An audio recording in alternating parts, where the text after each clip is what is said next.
जय श्री कृष्ण। श्रीमद् भगवद गीता यथारूप अध्याय 7 भगवत ज्ञान। श्री भगवान उवाच मय्यासक्त मनः पार्थ योगम युज्युन् मदाश्रयः असंशयं समग्रं माम यथा याज्ञस्य तच्छृणु। श्री भगवान ने कहा, हे प्रथापुत्र, अब सुनो कि तुम किस तरह मेरी भावना से पूर्ण होकर और मन को मुझ में आसक्त करके योगाभ्यास करते हुए मुझे पूर्णतया संशय रहित जान सकते हो। तात्पर्य: भगवत गीता के इस 7वें अध्याय में कृष्ण भावनामृत की प्रकृति का विशद वर्णन हुआ है। कृष्ण समस्त ऐश्वर्यों से पूर्ण है और वे इन्हें किस प्रकार प्रकट करते हैं इसका वर्णन इसमें हुआ है। इसके अतिरिक्त इस अध्याय में इसका भी वर्णन है कि 4 प्रकार के भाग्यशाली व्यक्ति कृष्ण के प्रति आसक्त होते हैं और 4 प्रकार के भाग्यहीन व्यक्ति कृष्ण की शरण में कभी नहीं आते।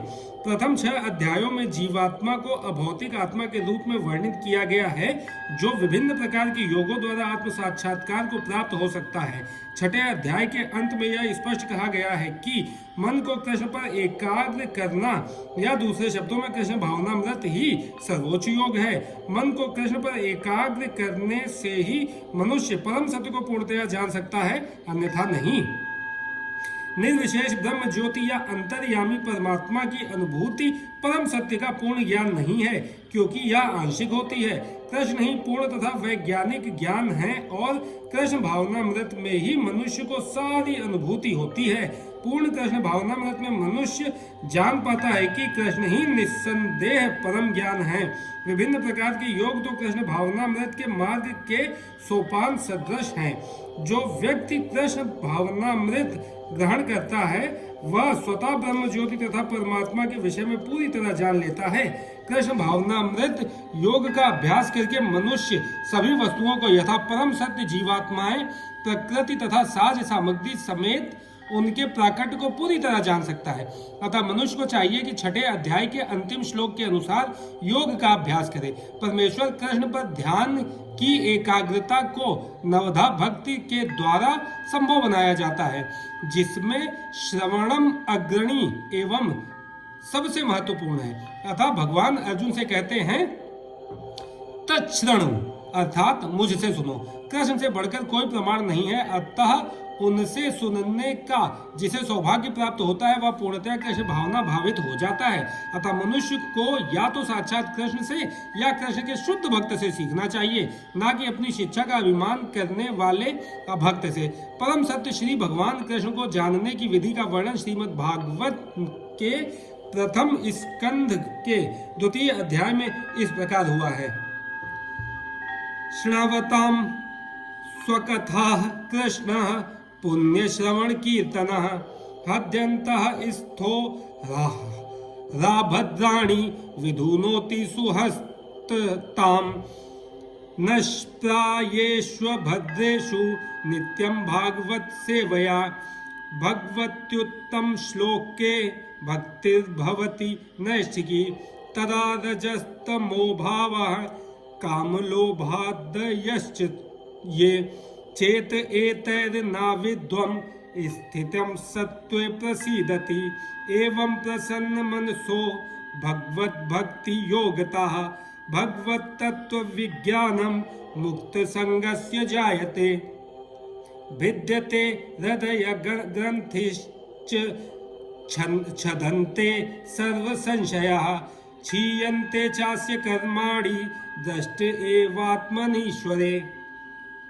वैदिक साहित्य से श्री कृष्ण के विषय में सुनना या भगवत गीता से साक्षात उन्हीं से सुनना अपने आप में पुण्य कर्म है, और जो प्रत्येक हृदय में वास करने वाले भगवान कृष्ण के विषय में सुनता है उसके लिए वे शुभेच्छु मित्र की भांति कार्य करते हैं, और जो भक्त निरंतर उनका श्रवण करता है उसे वे शुद्ध कर देते हैं। इस प्रकार भक्त अपने सुप्त दिव्य ज्ञान को फिर से पा लेता है। जो वह भागवत तथा भक्तों से कृष्ण के विषय में अधिकाधिक सुनता है, त्यों वह भगवत भक्ति में स्थिर होता जाता है। भक्ति के विकसित होने पर वह रजो तथा तमोगुणों से मुक्त हो जाता है, और इस प्रकार भौतिक काम तथा लोभ कम हो जाते हैं। जब ये कल्मश दूर हो जाते हैं तो भक्त सतोगुण में स्थिर हो जाता है। भक्ति के द्वारा स्फूर्ति प्राप्त करता है और भगवत तत्व को पूरी तरह जान लेता है। भक्ति योग भौतिक मोह की कठिन ग्रंथि को भेदता है और भक्त को असंशय समग्रम अर्थात परम सत्य श्री भगवान को समझने की अवस्था को प्राप्त कराता है। अतः श्री कृष्ण से या कृष्ण भावना भावित भक्तों के मुखों से सुनकर ही कृष्ण तत्व को जाना जा सकता है। ज्ञानम ते अहम सविज्ञान नमिदम वक्ष्याम्य शेषतः यज्ञात्वा नेह भूयो अन्य ज्ञातव्यमवशिष्यते। और अब मैं तुमसे पूर्ण रूप से व्यवहारिक तथा दिव्य ज्ञान कहूंगा। इसे जान लेने पर तुम्हें जानने के लिए और कुछ भी शेष नहीं रहेगा। तात्पर्य पूर्ण ज्ञान में प्रत्यक्ष जगत, इसके पीछे काम करने वाला आत्मा तथा इन दोनों के उद्गम सम्मिलित हैं। यह दिव्य ज्ञान है। भगवान उपयुक्त ज्ञान पद्धति बताना चाहते हैं क्योंकि अर्जुन उनका विश्वस्त भक्त तथा मित्र है। चतुर्थ अध्याय के प्रारंभ में इसकी व्याख्या भगवान कृष्ण ने की और उसी की पुष्टि यहाँ पर हो रही है। भगवत भक्त द्वारा पूर्ण ज्ञान का लाभ भगवान से प्रारंभ होने वाली गुरु परंपरा से ही किया जा सकता है। अतः मनुष्य को इतना बुद्धिमान तो होना ही चाहिए कि वह समस्त ज्ञान के उद्गम को जान सके, जो समस्त कारणों का कारण है और समस्त योगों में ध्यान का एकमात्र लक्ष्य है।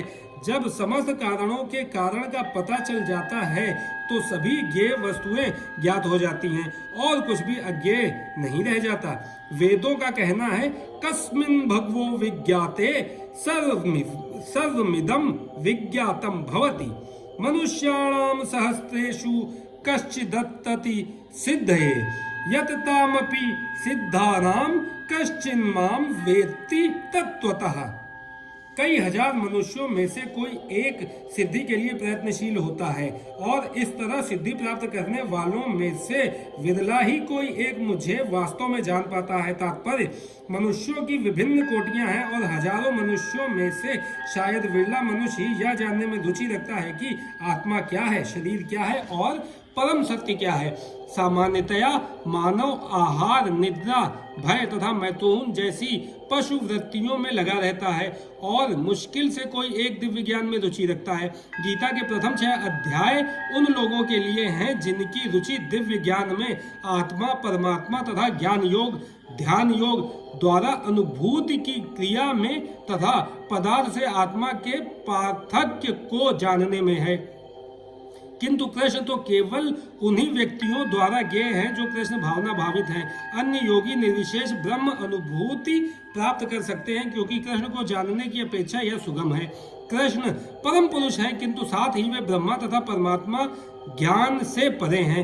योगी तथा ज्ञानी जन कृष्ण को नहीं समझ पाते। यद्यपि महानतम निर्विशेषवादी शंकराचार्य ने अपने गीता भाष्य में स्वीकार किया है कि कृष्ण भगवान हैं, किंतु उनके अनुयायी इसे स्वीकार नहीं करते क्योंकि भले ही किसी को निर्विशेष ब्रह्म की दिव्य अनुभूति क्यों ना हो, कृष्ण को जान पाना अत्यंत कठिन है। कृष्ण भगवान समस्त कारणों के कारण आदि पुरुष गोविंद है। ईश्वरः परमः कृष्णः सच्चिदानंद विग्रहः अनादिरादिर्गोविंदा सर्व कारण कारणम। अभक्तों के लिए उन्हें जान पाना अत्यंत कठिन है। यद्यपि अभक्तगण यह घोषित करते हैं कि भक्ति का मार्ग सुगम है किंतु वे इस पर चलते नहीं। यदि भक्ति मार्ग इतना सुगम है जितना भक्तगण कहते हैं तो फिर वे कठिन मार्ग को क्यों ग्रहण करते हैं? वास्तव में भक्ति मार्ग सुगम नहीं है। भक्ति के ज्ञान से हीन अनाधिकारी लोगों द्वारा ग्रहण किया जाने वाला तथा कथित भक्ति मार्ग भले ही सुगम हो किंतु जब विधि विधानों के अनुसार दृढ़ता पूर्वक इसका अभ्यास किया जाता है तो मीमांसक तथा दार्शनिक इस मार्ग से गुमराह हो जाते हैं।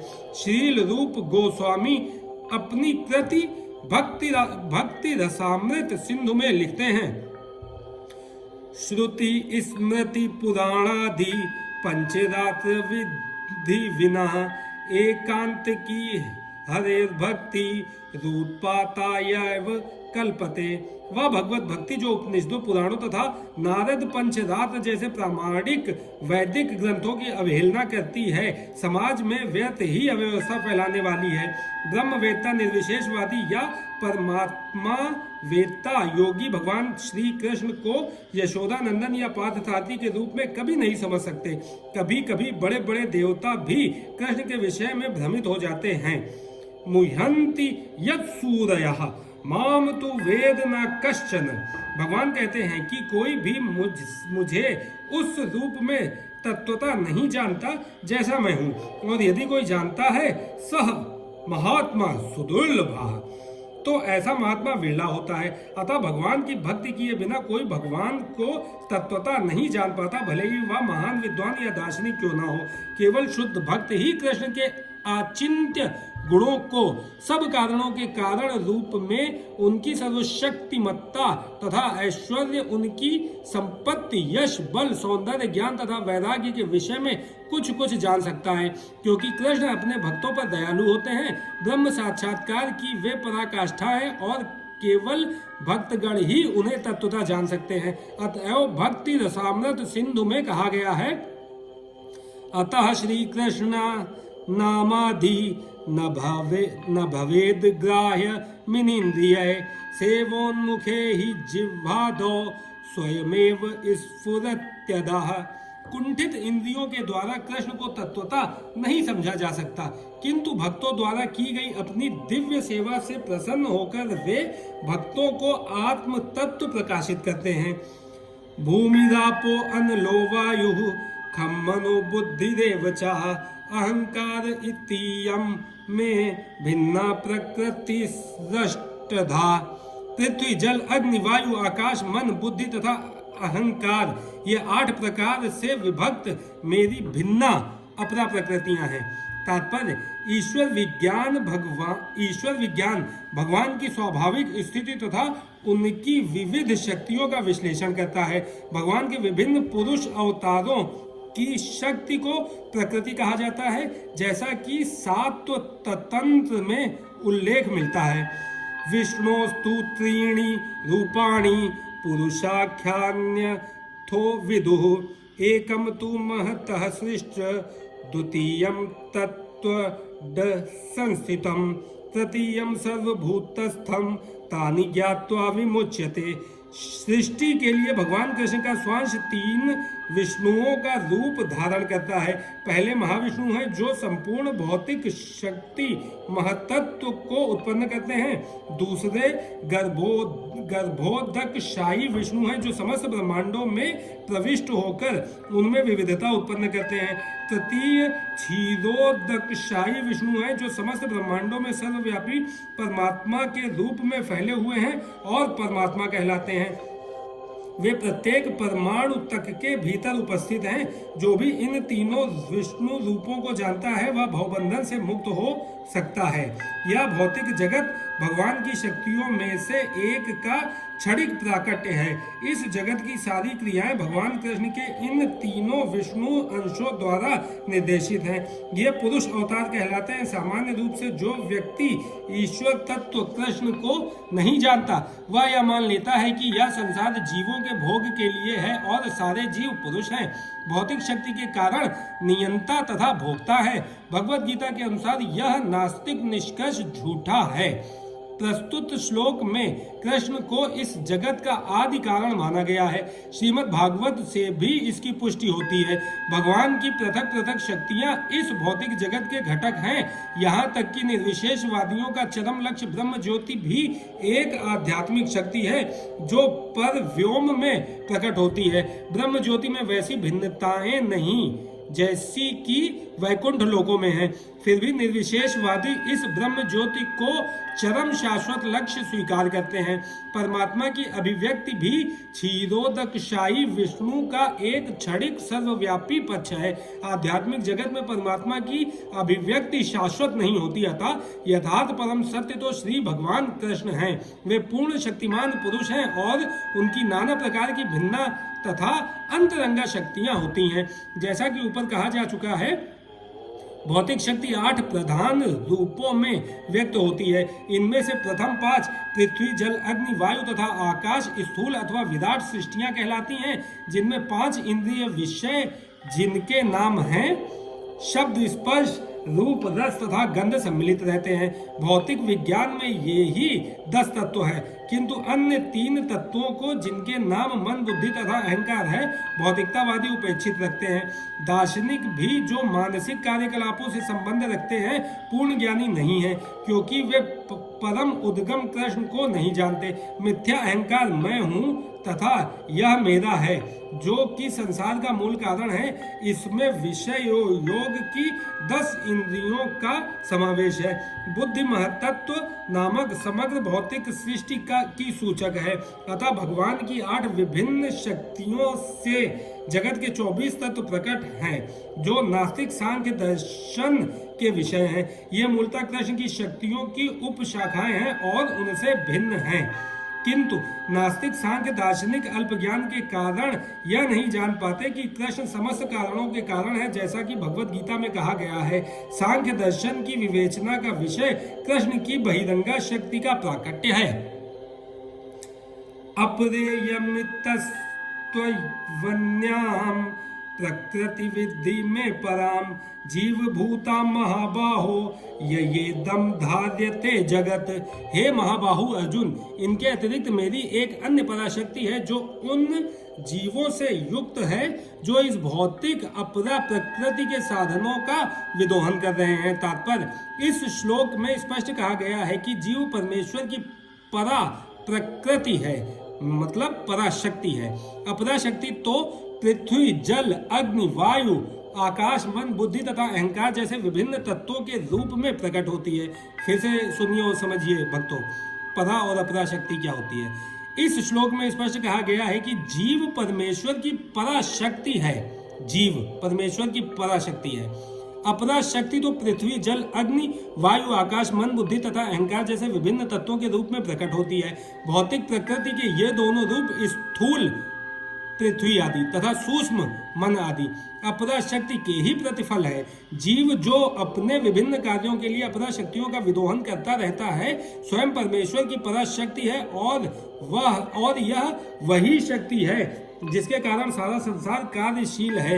इस दृश्य जगत में कार्य करने की तब तक शक्ति नहीं आती जब तक कि पराशक्ति अर्थात जीव द्वारा यह गतिशील नहीं बनाया जाता। शक्ति का नियंत्रण सदैव शक्तिमान करता है, अतः जीव सदैव भगवान द्वारा नियंत्रित होते हैं। जीवों का अपना कोई स्वतंत्र अस्तित्व नहीं है, वे कभी भी समशक्तिमान नहीं हैं, जैसा कि बुद्धिहीन मनुष्य सोचते हैं। श्रीमद् भागवत में जीव तथा भगवान के अंतर को इस प्रकार बताया गया है। अपरिमिता ध्रुवास्तनु भ्रतो यदि सर्वगता स्तर्हि न शास्यतेति नियमो ध्रुव नेत्रथा अजनी च यन्मयं तद्वि मुच्यन्यंत्र भवेत सममनुजानताम यद मतम मत दुष्टतया। हे परम शाश्वत, यदि सारे देहधारी जीव आप ही की तरह शाश्वत एवं सर्वव्यापी होते तो वे आपके नियंत्रण में ना होते, किंतु यदि जीवों को आपकी सूक्ष्म शक्ति के रूप में मान लिया जाए तब तो वे सभी आपके परम नियंत्रण में आ जाते हैं। अतः वास्तविक मुक्ति तो आपकी शरण में जाना है और इस शरणागति से वे सुखी होंगे। उस स्वरूप में ही वे नियंता बन सकते हैं। अतः अल्पज्ञ पुरुष जो अद्वैतवाद के पक्षधर हैं और इस सिद्धांत का प्रचार करते हैं कि भगवान और जीव सभी प्रकार से एक दूसरे के समान हैं, वास्तव में वे प्रदूषित मत द्वारा निर्देशित होते हैं। परमेश्वर कृष्ण ही एकमात्र नियंता हैं और सारे जीव उन्हीं के द्वारा नियंत्रित है। सारे जीव उनकी पराशक्ति हैं क्योंकि उनके गुण परमेश्वर के समान हैं, किंतु वे शक्ति की मात्रा के विषय में कभी भी समान नहीं है। स्थूल तथा सूक्ष्म अपराशक्ति का उपभोग करते हुए पराशक्ति को अपने वास्तविक मन तथा बुद्धि की विस्मृति हो जाती है। इस विस्मृति का कारण जीव पर जड़ प्रकृति का प्रभाव है, किंतु जब जीव माया के बंधन से मुक्त हो जाता है तो उसे मुक्ति पद प्राप्त होता है। माया के प्रभाव में आकर अहंकार सोचता है मैं ही पदार्थ हूँ और सारी भौतिक उपलब्धि मेरी है। जब वह सारे भौतिक विचारों से, जिनमें भगवान के साथ तादात्म्य भी सम्मिलित है, मुक्त हो जाता है तो उसे वास्तविक स्थिति प्राप्त होती है। अतः यह निष्कर्ष निकाला जा सकता है कि गीता जीव को कृष्ण की अनेक शक्तियों में से एक मानती है और जब यह शक्ति भौतिक कलमश से मुक्त हो जाती है तो यह पूर्णतया कृष्ण भावना भावित या बंधन मुक्त हो जाती है। एतदोनीनि भूतानि सर्वाणीत्युपधारय अहं कृत्यस्य जगतः प्रभवः प्रलयस्तथा। सारे प्राणियों का उद्गम इन दोनों शक्तियों में है। इस जगत में जो कुछ भी भौतिक तथा आध्यात्मिक है उसकी उत्पत्ति तथा प्रलय मुझे ही जानो। तात्पर्य, जितनी वस्तु विद्यमान है वे पदार्थ तथा आत्मा के प्रतिफल है। आत्मा सृष्टि का मूल क्षेत्र है और पदार्थ आत्मा द्वारा उत्पन्न किया जाता है। भौतिक विकास की किसी भी अवस्था में आत्मा की उत्पत्ति नहीं होती, अपितु यह भौतिक जगत आध्यात्मिक शक्ति के आधार पर ही प्रकट होता है। इस भौतिक शरीर का इसलिए विकास हुआ क्योंकि इसके भीतर आत्मा उपस्थित है। एक बालक धीरे धीरे बढ़कर कुमार तथा अंत में युवा बन जाता है क्योंकि उसके भीतर आत्मा उपस्थित है। इसी प्रकार इस विराट ब्रह्मांड की समग्र सृष्टि का विकास परमात्मा विष्णु की उपस्थिति के कारण होता है। अतः आत्मा तथा पदार्थ मूलतः भगवान की दो शक्तियां हैं जिनके संयोग से विराट ब्रह्मांड प्रकट होता है।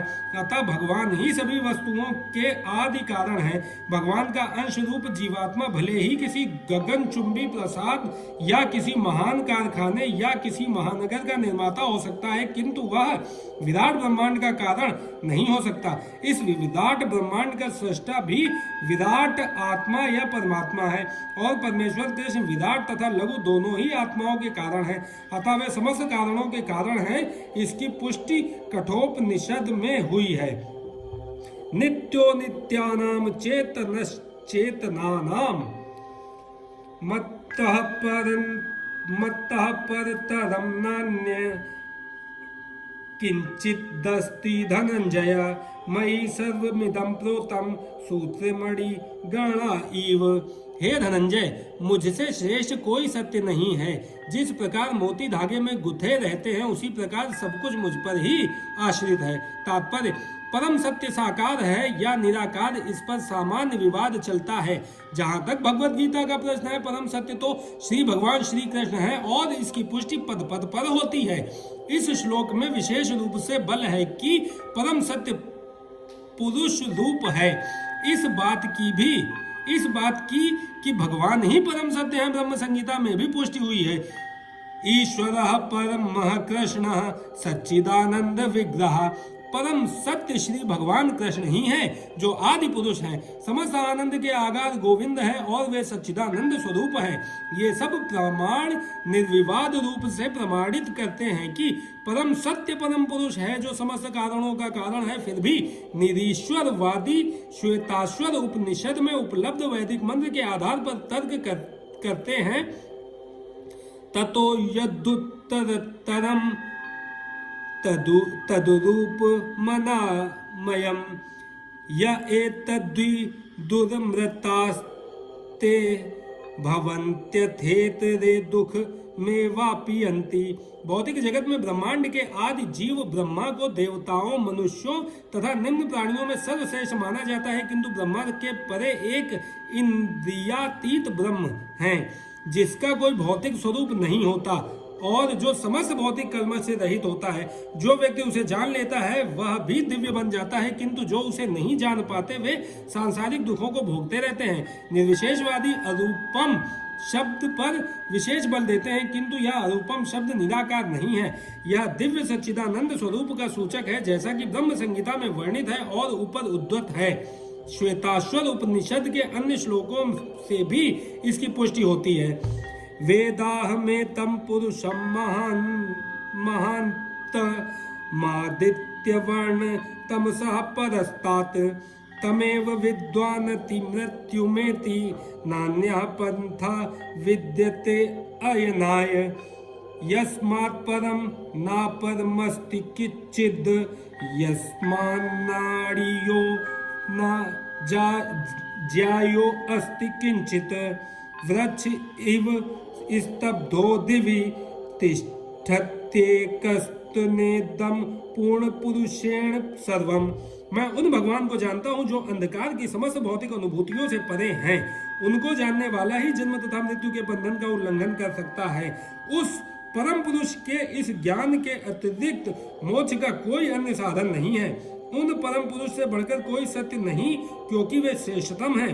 वे सूक्ष्म से भी सूक्ष्मतर हैं और महान से भी महानतर हैं। वे मूक वृक्ष के समान स्थित हैं और दिव्य आकाश को प्रकाशित करते हैं। जिस प्रकार वृक्ष अपनी जड़ें फैलाता है, वे भी अपनी विस्तृत शक्तियों का प्रसार करते हैं। इन श्लोकों से निष्कर्ष निकलता है कि परम सत्य ही श्री भगवान है, जो अपनी विविध परा अपरा शक्तियों के द्वारा सर्वव्यापी हैं। रसो अहमप्सु कौन्तेय प्रभास्मि शशि सूर्ययोः प्रणवः सर्ववेदेषु शब्दः खे पौरुषम ऋषु। हे कुंती पुत्र, मैं जल का स्वाद हूँ, सूर्य तथा चंद्रमा का प्रकाश हूँ, वैदिक मंत्रों में ओंकार हूँ, आकाश में ध्वनि हूँ तथा मनुष्य में सामर्थ्य हूँ।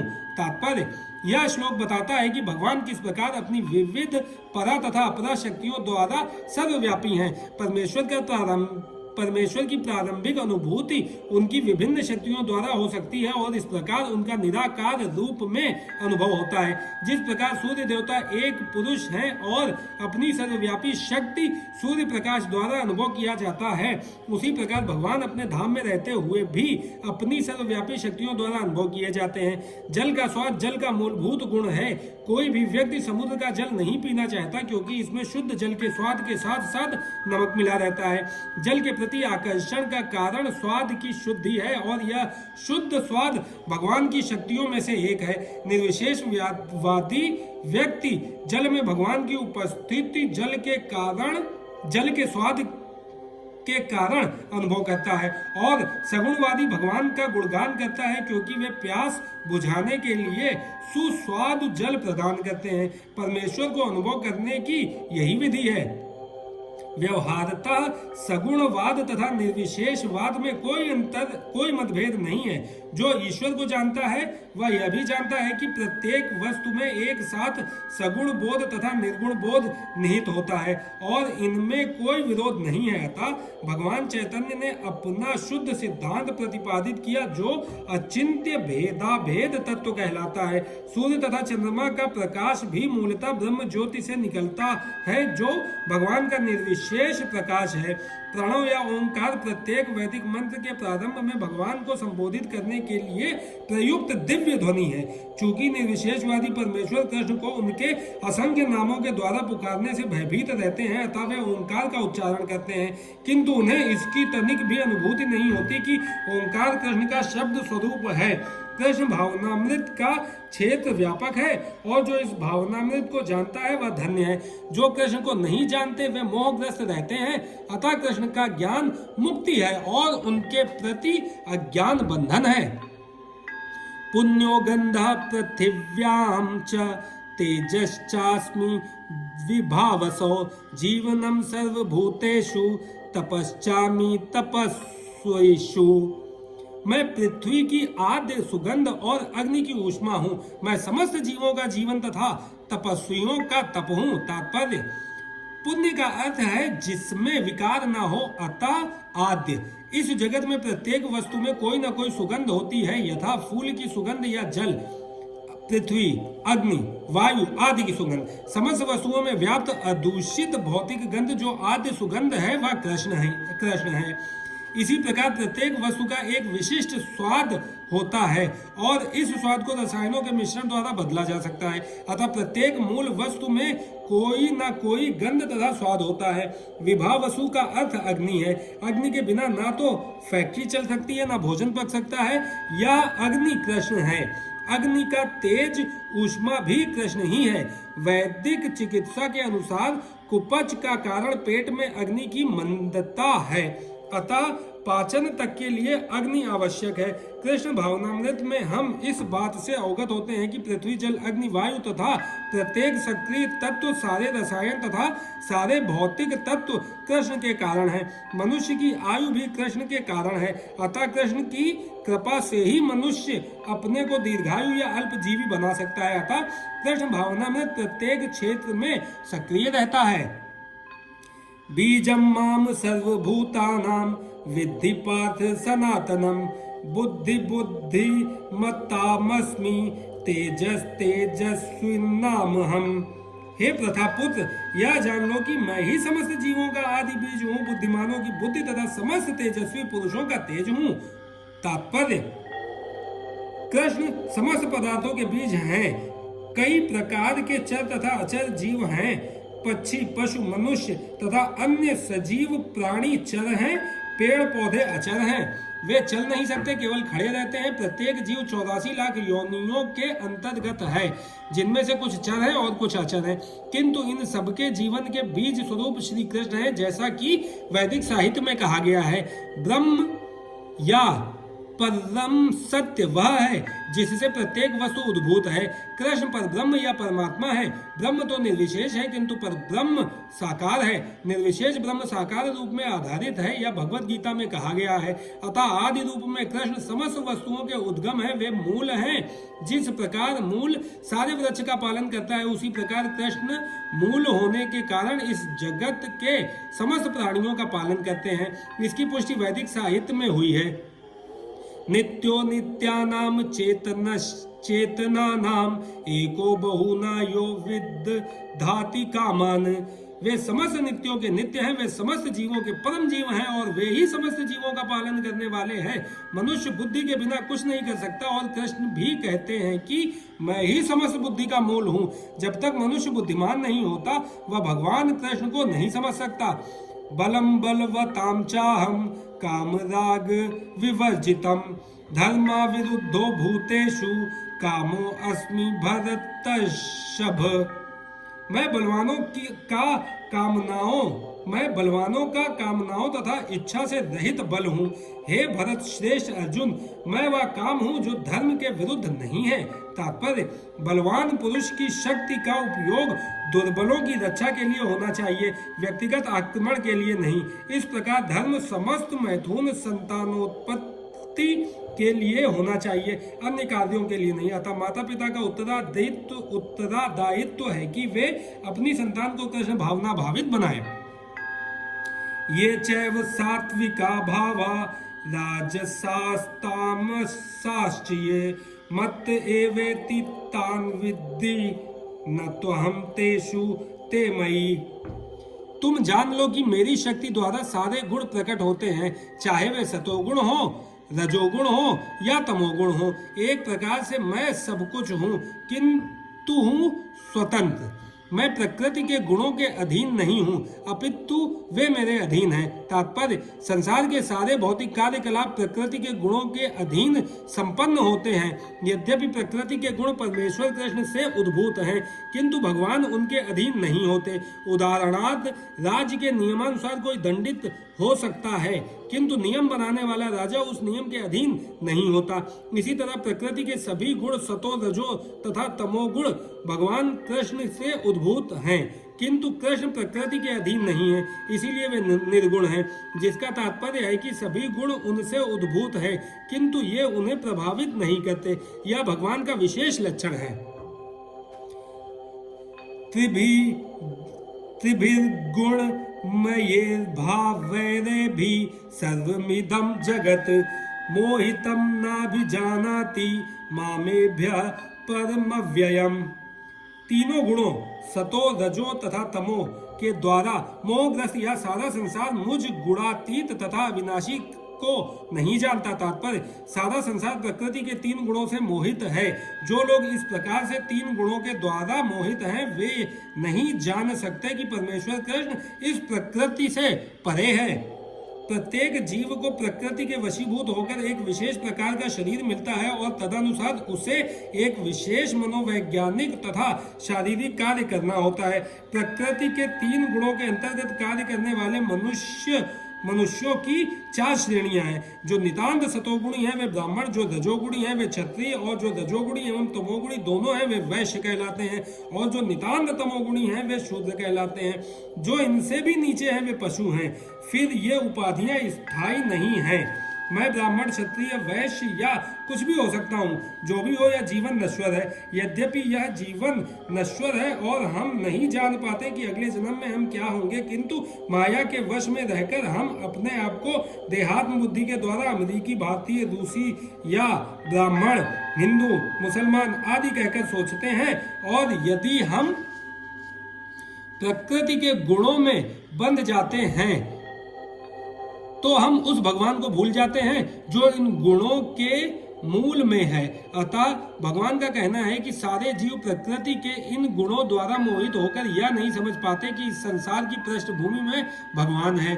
जीव कई प्रकार के हैं, यथा मनुष्य, देवता, पशु आदि, और इनमें से हर एक प्रकृति के वश में है, और ये सभी दिव्य पुरुष भगवान को भूल चुके हैं। जो रजोगुणी तथा तमोगुणी हैं, यहाँ तक कि जो सतोगुणी भी हैं, वे भी परम सत्य के निर्विशेष ब्रह्म स्वरूप से आगे नहीं बढ़ पाते। वे सब भगवान के साक्षात स्वरूप के समक्ष संभ्रमित हो जाते हैं, जिसमें सारा सौंदर्य, ऐश्वर्य, ज्ञान, बल, यश तथा त्याग भरा है। जब सतोगुणी तक इस स्वरूप को नहीं समझ पाते तो उनसे क्या आशा की जाए जो रजोगुणी या तमोगुणी है। कृष्ण भावनामय प्रकृति के इन 3 गुणों से परे है, और जो लोग निसंदेह कृष्ण भावनामृत में स्थित हैं वे ही वास्तव में मुक्त हैं। दैवी रेषा गुणमयी मम माया दुर्त्यया मामेव ये प्रपदन्ते माया में ताम तरन्ति ते। प्रकृति के 3 गुणों वाली इस मेरी दैवी शक्ति को पार कर पाना कठिन है, किंतु जो मेरे शरणागत हो जाते हैं वे सरलता से इसे पार कर जाते हैं। तात्पर्य, भगवान की शक्तियां अनंत हैं और ये सारी शक्तियां दैवी हैं। यद्यपि जीवात्माएं उनकी शक्तियों का अंश हैं अर्थात दैवी हैं, किंतु भौतिक शक्ति के संपर्क में रहने से उनकी पराशक्ति आच्छादित रहती है।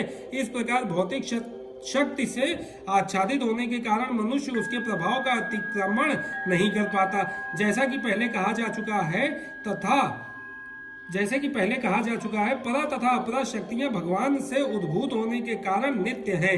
जीव भगवान की पराशक्ति से संबंधित होते हैं, किंतु अपरा शक्ति अर्थात पदार्थ के द्वारा दूषित होने से उनका मोह भी नित्य होता है। अतः बद्ध जीव नित्य बद्ध है, कोई भी उसके बद्ध होने की तिथि को नहीं बता सकता। फलस्वरूप प्रकृति के चंगुल से उसका छूट पाना अत्यंत कठिन है, भले ही प्रकृति अपरा शक्ति क्यों ना हो, क्योंकि भौतिक शक्ति परमेच्छा द्वारा संचालित होती है, जिसे लांघ पाना जीव के लिए कठिन है। यहाँ पर अपरा भौतिक प्रकृति को दैवी प्रकृति कहा गया है, क्योंकि इसका संबंध दैवी है तथा इसका चालन दैवी इच्छा से होता है। दैवी इच्छा से संचालित होने के कारण भौतिक प्रकृति अपरा होते हुए भी दृश्य जगत के निर्माण तक विनाश में महत्वपूर्ण भूमिका निभाती है। वेदों में इसकी पुष्टि इस प्रकार हुई है, मायां तु प्रकृतिम विद्यान मायिनम तु महेश्वरम। यद्यपि माया मिथ्या या नश्वर है, किंतु माया की पृष्ठभूमि में परम जादूगर भगवान है, जो परम नियंता महेश्वर हैं। गुण का दूसरा अर्थ रस्सी है, रस्सी मतलब रज्जू। इससे यह समझना चाहिए कि बद्ध जीव मोह रूपी रस्सी से जकड़ा हुआ है। यदि मनुष्य के हाथ पैर बांध दिए जाए तो वह अपने को छुड़ा नहीं सकता। उसकी सहायता के लिए कोई ऐसा व्यक्ति चाहिए जो बंधा ना हो। चूंकि एक बंधा हुआ व्यक्ति दूसरे बंधे हुए व्यक्ति की सहायता नहीं कर सकता, अतः रक्षक को मुक्त होना चाहिए। अतः केवल कृष्ण या उनके प्रामाणिक प्रतिनिधि गुरु ही बद्ध जीव को छुड़ा सकते हैं। बिना ऐसी उत्कृष्ट सहायता के भवबंधन से छुटकारा नहीं मिल सकता। भक्ति या कृष्ण भावनामृत इस प्रकार के छुटकारे में सहायक हो सकते हैं। कृष्ण माया के अधीश्वर होने के नाते इस दुर्लभ शक्ति को आदेश दे सकते हैं कि बद्ध जीव को छोड़ दे। वे शरणागत जीव पर अहेतुकी कृपा तथा वात्सल्यवश ही जीव को मुक्त किए जाने का आदेश देते हैं, क्योंकि जीव मूलतः भगवान का प्रिय पुत्र है। अतः निष्ठुर माया के बंधन से मुक्त होने का एकमात्र साधन है भगवान के चरण कमलों की शरण ग्रहण करना। मामेव पद भी अत्यंत सार्थक है। माम का अर्थ है एकमात्र कृष्ण, विष्णु को, ब्रह्मा या शिव को नहीं। यद्यपि ब्रह्मा तथा शिव भी अत्यंत महान है और प्राय विष्णु के ही समान है, किंतु ऐसे रजोगुण तथा तमोगुण के अवतारों के लिए संभव नहीं है कि वे बद्ध जीव को माया के चुंगल से छुड़ा सके। दूसरे शब्दों में ब्रह्मा तथा शिव दोनों ही माया के वश में रहते हैं, केवल विष्णु माया के स्वामी हैं, अतः वे ही बद्ध जीव को मुक्त कर सकते हैं। वेदों में इसकी पुष्टि तमेव विदित्वा के द्वारा हुई है, जिसका अर्थ है कृष्ण को जान लेने पर ही मुक्ति संभव है। शिव जी भी पुष्टि करते हैं कि केवल विष्णु कृपा से मुक्ति प्राप्त की जा सकती है। मुक्ति प्रदाता सर्वेशाम विष्णुदेव न संशयः, अर्थात इनमें संदेह नहीं कि विष्णु ही सबों के मुक्तिदाता है। न माम दृष्कृति नो मूढ़ा प्रपदन्ते नराधमः माययापहृत ज्ञाना आसुरम भावमाश्रिताः। जो निपट मूर्ख हैं, जो मनुष्यों में अधम हैं, जिनका ज्ञान माया द्वारा हर लिया गया है, तथा जो असुरों की नास्तिक प्रकृति को धारण करने वाले हैं, ऐसे दुष्ट मेरी शरण ग्रहण नहीं करते। तात्पर्य भगवत गीता में यह कहा गया है कि श्री भगवान के चरण कमलों की शरण ग्रहण करने से मनुष्य प्रकृति के कठोर नियमों को लांघ सकता है। यहाँ पर यह प्रश्न उठता है कि तो फिर विद्वान, दार्शनिक, वैज्ञानिक, व्यापारी, शासक तथा जनता के नेता सर्वशक्तिमान भगवान श्री कृष्ण के चरण कमलों की शरण क्यों नहीं ग्रहण करते? बड़े बड़े जन नेता विभिन्न विधियों से विभिन्न योजनाएं बनाकर अत्यंत धैर्य पूर्वक जन्म जन्मांतर तक प्रकृति के नियमों से मुक्ति की खोज करते हैं, किंतु यदि वही मुक्ति भगवान के चरण कमलों की शरण ग्रहण करने मात्र से संभव हो, तो ये बुद्धिमान तथा श्रमशील मनुष्य इस सरल विधि को क्यों नहीं अपनाते? गीता इसका उत्तर अत्यंत स्पष्ट शब्दों में देती है। समाज के वास्तविक विद्वान नेता यथा ब्रह्मा, शिव, कपिल, कुमारगण, मनु, व्यास, देवल, असित, जनक, प्रहलाद, बलि तथा उनके पश्चात मध्वाचार्य, रामानुजाचार्य, श्री चैतन्य तथा बहुत से अन्य श्रद्धावान दार्शनिक, राजनीतिज्ञ, शिक्षक, विज्ञानी आदि हैं, जो सर्वशक्तिमान परम पुरुष के चरणों में शरण लेते हैं। किंतु जो लोग वास्तविक दार्शनिक, विज्ञानी, शिक्षक, प्रशासक आदि नहीं है, किंतु भौतिक लाभ के लिए ऐसा बनते हैं, वे परमेश्वर की योजना या पद को स्वीकार नहीं करते। उन्हें ईश्वर का कोई ज्ञान नहीं होता। वे अपनी सांसारिक योजनाएं बनाते हैं और संसार की समस्याओं को हल करने के अपने व्यर्थ प्रयासों के द्वारा स्थिति को और जटिल बना लेते हैं। चूंकि भौतिक शक्ति इतनी बलवती है, इसलिए वह नास्तिकों की अवैध योजनाओं का प्रतिरोध करती है और योजना आयोगों के ज्ञान को ध्वस्त कर देती है। नास्तिक योजना निर्माताओं को यहाँ पर दुष्कृतिनः कहा गया है, जिसका अर्थ है दुष्ट जन। कृति का अर्थ पुण्यात्मा होता है। नास्तिक योजना निर्माता कभी कभी अत्यंत बुद्धिमान और प्रतिभाशाली भी होता है, क्योंकि किसी भी विराट योजना के लिए चाहे वह अच्छी हो या बुरी, बुद्धि की आवश्यकता होती है। लेकिन नास्तिक की बुद्धि का प्रयोग परमेश्वर की योजना का विरोध करने में होता है। इसीलिए नास्तिक योजना निर्माता दुष्कृति कहलाती है, जिससे सूचित होता है कि उसकी बुद्धि तथा प्रयास उल्टी दिशा की ओर होते हैं। गीता में यह स्पष्ट कहा गया है कि भौतिक शक्ति परमेश्वर के पूर्ण निर्देशन में कार्य करती है, उसका कोई स्वतंत्र प्रभुत्व नहीं है। जिस प्रकार छाया पदार्थ का अनुसरण करती है, उसी प्रकार यह शक्ति भी कार्य करती है।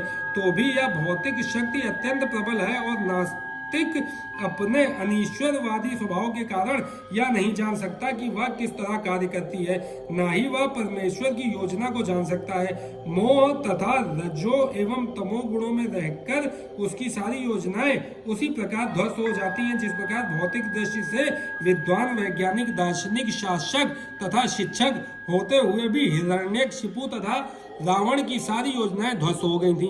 ये दुष्कृति या दुष्ट 4 प्रकार के होते हैं जिनका वर्णन नीचे दिया जाता है। एक, मूढ़, वे जो कठिन श्रम करने वाले भारवाही पशुओं की भांति निपट मूर्ख होते हैं। वे अपने श्रम का लाभ स्वयं उठाना चाहते हैं, अतः वे भगवान को उसे अर्पित नहीं करना चाहते। भारवाही पशु का उपयुक्त उदाहरण गधा है। इस पशु से उसका स्वामी अत्यधिक कार्य लेता है। गधा यह नहीं जानता कि वह अहर्निश किसके लिए काम करता है। वह घास से पेट भरकर संतुष्ट रहता है। अपने स्वामी से मार खाने के भय से केवल कुछ घंटे सोता है और गधी से बार बार लात खाने के भय के बावजूद भी अपनी काम तृप्ति पूरी करता है। कभी कभी गधा कविता करता है और दर्शन बघाता है, किंतु उसके देखने से लोगों की शांति भंग होती है। ऐसी ही दशा उन सकाम कर्मियों की है जो यह नहीं जानते कि वे किसके लिए कर्म करते हैं। वे यह नहीं जानते कि कर्म यज्ञ के लिए है। ऐसे लोग जो अपने द्वारा उत्पन्न कर्मों के भार से दबे रहते हैं, प्रायः यह कहते हैं, सुने जाते हैं कि उनके पास अवकाश कहाँ कि वे जीव की अमरता के विषय में सुने। ऐसे मूढ़ों के लिए नश्वर भौतिक लाभ ही जीवन का सब कुछ होता है। भले ही वे अपने श्रम फल के एक अंश का ही उपयोग कर सके। कभी कभी वे लाभ के लिए रात दिन नहीं सोते, भले ही उनके आमाशय में व्रण हो जाए या अपच हो जाए, वे बिना खाए ही संतुष्ट रहते हैं। वे मायामय स्वामियों के लाभ हेतु अहर्निश काम में व्यस्त रहते हैं। अपने असली स्वामी से अनभिज्ञ रहकर ये मूर्ख कर्मी माया की सेवा में व्यर्थ ही अपना समय गंवाते हैं। दुर्भाग्य तो यह है कि वे कभी भी स्वामियों के परम स्वामी की शरण में नहीं जाते, ना ही वे सही व्यक्ति से उसके विषय में सुनने में कोई समय लगाते हैं। जो सूकर विष्ठा खाता है वह चीनी तथा घी से बनी मिठाइयों की परवाह नहीं करता। उसी प्रकार मूर्ख कर्मी इस नश्वर जगत की इंद्रियों को सुख देने वाले समाचारों को निरंतर सुनता रहता है, किंतु संसार को गतिशील बनाने वाली शाश्वत जीवित शक्ति के विषय में सुनने में तनिक भी समय नहीं लगाता। 2. दूसरे प्रकार का दुष्कृति नराधम अर्थात अधम व्यक्ति कहलाता है। नर का अर्थ है मनुष्य और अधम का अर्थ है सबसे नीचे। 84 लाख जीव योनियों में से 4 लाख मानव योनियां हैं। इनमें से अनेक निम्न मानव योनियां हैं, जिनमें से अधिकांश असंस्कृत हैं। सभ्य मानव योनियां वे हैं जिनके पास सामाजिक, राजनीतिक तथा धार्मिक नियम हैं। जो मनुष्य सामाजिक तथा राजनीतिक दृष्टि से उन्नत हैं, किंतु जिनका कोई धर्म नहीं होता, वे नराधम माने जाते हैं। धर्म ईश्वर विहीन नहीं होता, क्योंकि धर्म का प्रयोजन परम सत्य को तथा उसके साथ मनुष्य के संबंध को जानना है। गीता में भगवान स्पष्टता कहते हैं कि उनसे परे कोई भी नहीं और वे ही परम सत्य हैं। मनुष्य जीवन का सुसंस्कृत रूप सर्वशक्तिमान परम सत्य श्री भगवान कृष्ण के साथ मनुष्य की विस्मृत भावना को जागृत करने के लिए मिला है। जो इस अवसर को हाथ से जाने देता है वही नराधम है। शास्त्रों से पता चलता है कि जब बालक माँ के गर्भ में अत्यंत असहाय रहता है तो वह अपने उद्धार के लिए प्रार्थना करता है और वचन देता है कि गर्भ से बाहर आते ही वह केवल भगवान की पूजा करेगा। संकट के समय ईश्वर का स्मरण प्रत्येक जीव का स्वभाव है, क्योंकि वह ईश्वर के साथ सदा से संबंधित रहता है। किंतु उद्धार के बाद बालक जन्म पीड़ा को और उसी के साथ अपने उद्धारक को भी भूल जाता है, क्योंकि वह माया के वशीभूत हो जाता है। यह तो बालकों के अभिभावकों का कर्तव्य है कि वे उनमें सुप्त दिव्य भावनामृत को जागृत करें। वर्णाश्रम पद्धति में मनुस्मृति के अनुसार ईश भावनामृत को जागृत करने के उद्देश्य से 10 शुद्धि संस्कारों का विधान है, जो धर्म का पथ प्रदर्शन करते हैं। किंतु अब विश्व के किसी भाग में किसी भी विधि का दृढ़ता पूर्वक पालन नहीं होता और फलस्वरूप 99.9% जनसंख्या नराधम है। जब सारी जनसंख्या नराधम हो जाती है तो स्वाभाविक है कि उनकी सारी स्थित शिक्षा भौतिक प्रकृति की सर्वसमर्थ शक्ति द्वारा व्यक्त कर दी जाती है। गीता के अनुसार विद्वान पुरुष वही है जो एक ब्राह्मण, कुत्ता, गाय, हाथी तथा चांडाल को समान दृष्टि से देखता है। असली भक्त की भी ऐसी ही दृष्टि होती है। गुरु रूप ईश्वर के अवतार श्री नित्यानंद प्रभु ने दो भाइयों जगाई तथा माधाई नामक विशिष्ट नराधमों का उद्धार किया और यह दिखला दिया कि किस प्रकार शुद्ध भक्त नराधमों पर दया करता है। अतः जो नराधम भगवान द्वारा बहिष्कृत किया जाता है वह केवल भक्त की अनुकंपा से पुनः अपना आध्यात्मिक भावनामृत प्राप्त कर सकता है। श्री चैतन्य महाप्रभु ने भागवत धर्म का प्रवर्तन करते हुए संस्तुति की है कि लोग विनीत भाव से भगवान के संदेश को सुने। इस संदेश का सार भगवत गीता है। विनीत भाव से श्रवण करने मात्र से अधम मनुष्य का उद्धार हो सकता है, किंतु दुर्भाग्यवश वे इस संदेश को सुनना तक नहीं चाहते। परमेश्वर की इच्छा के प्रति समर्पण करना तो दूर रहा, ये नराधम मनुष्य के प्रधान कर्तव्य की डटकर उपेक्षा करते हैं। 3.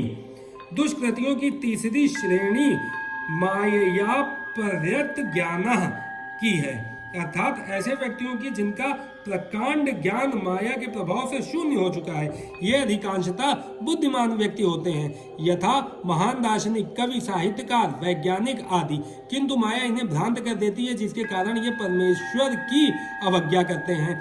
इस समय माययापहृत ज्ञानः की बहुत बड़ी संख्या है, यहाँ तक कि वे भगवत गीता के विद्वानों के मध्य भी हैं। गीता में अत्यंत सीधी सरल भाषा में कहा गया है कि श्री कृष्ण ही भगवान है, ना तो कोई उनके तुल्य है, ना ही उनसे बड़ा। वे समस्त मनुष्यों के आदि पिता, ब्रह्मा के भी पिता बताए गए हैं। वास्तव में वे ब्रह्मा के ही नहीं अपितु समस्त जीव योनियों के भी पिता हैं। वे निराकार ब्रह्म तथा परमात्मा के मूल हैं और जीवात्मा में स्थित परमात्मा उनका अंश है। वे सबके उत्स हैं और सबों को सलाह दी जाती है कि उनके चरण कमलों के शरणागत बने। इन सब कथनों के बावजूद ये माययापहृत ज्ञानः भगवान का उपहास करते हैं और उन्हें एक सामान्य मनुष्य मानते हैं। वे यह नहीं जानते कि भाग्यशाली मानव जीवन श्री भगवान के दिव्य शाश्वत स्वरूप के अनुरूप ही रचा गया है। गीता की ऐसी सारी अवैध व्याख्याएं हैं जो माययापहृत ज्ञान वर्ग के लोगों द्वारा की गई हैं और परंपरा पद्धति से हटकर हैं। आध्यात्मिक जानकारी के पथ में रोड़े का कार्य करती हैं। मायाग्रस्त व्याख्याकार ना तो स्वयं भगवान कृष्ण के चरणों की शरण में जाते हैं और न अन्यों को इस सिद्धांत का पालन करने के लिए शिक्षा देते हैं। 4. दुष्कृतियों की चौथी श्रेणी आसुरम भावमाश्रितः अर्थात आसुरी सिद्धांत वालों की है। यह श्रेणी खुले रूप से नास्तिक होती है। इनमें से कुछ तर्क करते हैं कि परमेश्वर कभी भी इस संसार में अवतरित नहीं हो सकता, किंतु वे इसका कोई ठोस प्रमाण नहीं बता पाते कि ऐसा क्यों नहीं हो सकता। कुछ ऐसे हैं जो परमेश्वर को निर्विशेष रूप के अधीन मानते हैं, यद्यपि गीता में इसका उल्टा बताया गया है। नास्तिक श्री भगवान के द्वेषवश अपनी बुद्धि से कल्पित अनेक अवैध अवतारों को प्रस्तुत करते हैं। ऐसे लोग जिनके जीव का एकमात्र उद्देश्य भगवान को नकारना है, श्री कृष्ण के चरण कमलों के कभी शरणागत नहीं हो सकते। दक्षिण भारत में श्री यामुनाचार्य अलबंदर ने कहा है, हे प्रभु, आप उन लोगों द्वारा नहीं जाने जाते जो नास्तिक सिद्धांतों में लगे हैं, भले ही आप विलक्षण गुण, रूप तथा लीला से युक्त हैं। सभी शास्त्रों ने आपका विशुद्ध सत्वमय विग्रह प्रमाणित किया है तथा दैवी गुण संपन्न दिव्य ज्ञान के आचार्य भी आपको मानते हैं। अतएव 1 मूढ़, 2 नराधम, 3 माययापहृत ज्ञानी अर्थात भ्रमित मनोधर्मी तथा 4 नास्तिक, ये 4 प्रकार के दुष्कृति कभी भी भगवान के चरण कमलों की शरण में नहीं जाते, भले ही सारे शास्त्र तथा आचार्य ऐसा उपदेश क्यों न देते रहें। चतुर्विधा भजन्ते माम जना साकृतिनो अर्जुन, आर्तो जिज्ञासुरर्थार्थी ज्ञानी चा भरतर्षभ। हे भरत श्रेष्ठ, 4 प्रकार के पुण्यात्मा मेरी सेवा करते हैं, आर्त, जिज्ञासु, अर्थार्थी तथा ज्ञानी। तात्पर्य, दुष्कृति के सर्वथा विपरीत ऐसे लोग हैं जो शास्त्रीय विधि विधानों का दृढ़ता से पालन करते हैं और ये सुकृतिनः कहलाते हैं। अर्थात ये वे लोग हैं जो शास्त्रीय विधि विधानों, नैतिक तथा सामाजिक नियमों को मानते हैं और परमेश्वर के प्रति न्यूनाधिक भक्ति करते हैं। इन लोगों की 4 श्रेणियां हैं। वे जो पीड़ित हैं, वे जिन्हें धन की आवश्यकता है, वे जिन्हें जिज्ञासा है और वे जिन्हें परम सत्य का ज्ञान है। ये सारे लोग विभिन्न परिस्थितियों में परमेश्वर की भक्ति करते रहते हैं। ये शुद्ध भक्त नहीं है क्योंकि ये भक्ति के बदले कुछ महत्वाकांक्षाओं की पूर्ति करना चाहते हैं। शुद्ध भक्ति निष्काम होती है और उसमें किसी लाभ की आकांक्षा नहीं रहती। भक्ति रसामृत सिंधु में शुद्ध भक्ति की परिभाषा इस प्रकार की गई है। अन्याभिलाषिता शून्यम ज्ञान कर्मादना वृत्ततम आनुकूल्येन कृष्णानुशीलनम भक्ति रूत्तमा। मनुष्य को चाहिए कि परमेश्वर कृष्ण की दिव्य प्रेमा भक्ति किसी सकाम कर्म अथवा मनोधर्म द्वारा भौतिक लाभ की इच्छा से रहित होकर करे। यह शुद्ध भक्ति कहलाती है। जब ये 4 प्रकार के लोग परमेश्वर के पास भक्ति के लिए आते हैं और शुद्ध भक्ति की संगति से पूर्णतया शुद्ध हो जाते हैं तो ये भी शुद्ध भक्त हो जाते हैं। जहाँ तक दुष्टों का प्रश्न है, उनके लिए भक्ति दुर्गम है क्योंकि उनका जीवन स्वार्थपूर्ण, अनियमित तथा निरुद्देश्य होता है। किंतु इनमें से भी कुछ लोग शुद्ध भक्त के संपर्क में आने पर शुद्ध भक्त बन जाते हैं। जो लोग सदैव सकाम कर्मों में व्यस्त रहते हैं, वे संकट के समय भगवान के पास आते हैं और तब वे शुद्ध भक्तों की संगति करते हैं तथा विपत्ति में भगवान के भक्त बन जाते हैं। जो बिल्कुल हताश हैं, वे भी कभी कभी शुद्ध भक्तों की संगति करने आते हैं और ईश्वर के विषय में जानने की जिज्ञासा करते हैं। इसी प्रकार शुष्क चिंतक जब ज्ञान के प्रत्येक क्षेत्र से हताश हो जाते हैं तो वे भी कभी कभी ईश्वर को जानना चाहते हैं और वे भगवान की भक्ति करने आते हैं। इस प्रकार ये निराकार ब्रह्म तथा अंतर्यामी परमात्मा के ज्ञान को पार कर जाते हैं और भगवत कृपा से या उनके शुद्ध भक्त की कृपा से उन्हें साकार भगवान का बोध हो जाता है। कुल मिलाकर जब आर्त, जिज्ञासु, ज्ञानी तथा धन की इच्छा रखने वाले समस्त भौतिक इच्छाओं से मुक्त हो जाते हैं और जब वे यह भली भांति समझ जाते हैं कि भौतिक आसक्ति से आध्यात्मिक उन्नति का कोई सरोकार नहीं है, तो वे शुद्ध भक्त बन जाते हैं। जब तक ऐसी शुद्ध अवस्था प्राप्त नहीं हो लेती, तब तक भगवान की दिव्य सेवा में लगे भक्त सकाम कर्मों में या संसारी ज्ञान की खोज में अनुरक्त रहते हैं। अतः शुद्ध भक्ति की अवस्था तक पहुंचने के लिए मनुष्य को इन सबों को लांघना होता है। तेषाम ज्ञानी नित्ययुक्त एक भक्ति विशिष्यते प्रियो ही ज्ञानिनो अत्यथमहम च स मम प्रियः। इनमें से जो परम ज्ञानी है और शुद्ध भक्ति में लगा रहता है वह सर्वश्रेष्ठ है, क्योंकि मैं उसे अत्यंत प्रिय हूँ और वह मुझे प्रिय है। तात्पर्य: भौतिक इच्छाओं के समस्त कल्मश से मुक्त आर्त, जिज्ञासु, धनहीन तथा ज्ञानी ये सब शुद्ध भक्त बन सकते हैं, किंतु इनमें से जो परम सत्य का ज्ञानी है और भौतिक इच्छाओं से मुक्त होता है वही भगवान का शुद्ध भक्त हो पाता है। इन 4 वर्गों में से जो भक्त ज्ञानी है और साथ ही भक्ति में लगा रहता है वह भगवान के कथानुसार सर्वश्रेष्ठ है। ज्ञान की खोज करते रहने से मनुष्य को अनुभूति होती है और उसका आत्मा उसके भौतिक शरीर से भिन्न है। अधिक उन्नति करने पर उसे निर्विशेष ब्रह्म तथा परमात्मा का ज्ञान होता है। जब वह पूर्णतया शुद्ध हो जाता है तो उसे ईश्वर के नित्य दास के रूप में अपनी स्वाभाविक स्थिति की अनुभूति होती है। इस प्रकार शुद्ध भक्त की संगति से आर्त, जिज्ञासु, धन का इच्छुक तथा ज्ञानी स्वयं शुद्ध हो जाते हैं। किंतु प्रारंभिक अवस्था में जिस व्यक्ति को परमेश्वर का पूर्ण ज्ञान होता है और साथ ही जो उनकी भक्ति करता रहता है, वह व्यक्ति भगवान को अत्यंत प्रिय होता है। जिसे भगवान की दिव्यता का शुद्ध ज्ञान प्राप्त होता है वह भक्ति द्वारा इस तरह सुरक्षित रहता है कि भौतिक कल्मश उसे छू भी नहीं पाते।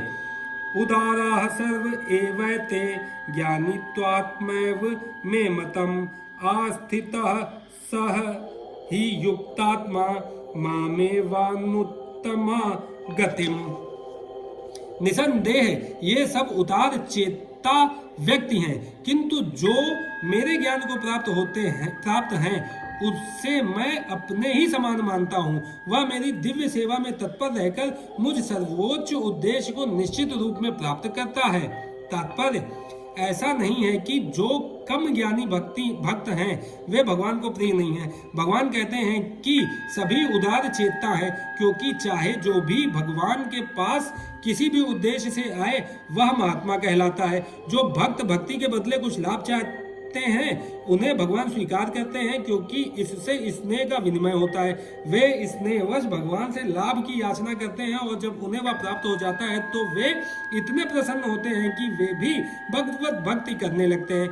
किंतु ज्ञानी भक्त भगवान को इसलिए प्रिय है कि उसका उद्देश्य प्रेम तथा भक्ति से परमेश्वर की सेवा करना होता है। ऐसा भक्त भगवान की सेवा किए बिना क्षण भर भी नहीं रह सकता। इसी प्रकार परमेश्वर अपने भक्त को बहुत चाहते हैं और वे उससे विलग नहीं हो पाते। श्रीमद् भागवत में भगवान कहते हैं, साधवो हृदयमहं साधूनां हृदयं त्वहं मदन्यते न जानन्ति न हम तेभ्यो मनागपि। भक्तगण सदैव मेरे हृदय में वास करते हैं और मैं भक्तों के हृदय में वास करता हूँ। भक्त मेरे अतिरिक्त और कुछ नहीं जानता और मैं भी भक्त को कभी नहीं भूलता। मेरे तथा शुद्ध भक्तों के बीच घनिष्ठ संबंध रहता है। ज्ञानी शुद्ध भक्त कभी भी आध्यात्मिक संपर्क से दूर नहीं होते, अतः वह मुझे अत्यंत प्रिय है। बहूनां जन्म नामन्ते ज्ञानवान् मां प्रपद्यते वासुदेवः सर्वमिति सा महात्मा सुदुर्लभः। अनेक जन्म जन्मांतर के बाद जिसे सचमुच ज्ञान होता है वह मुझको समस्त कारणों का कारण जानकर मेरी शरण में आता है। ऐसा महात्मा अत्यंत दुर्लभ होता है।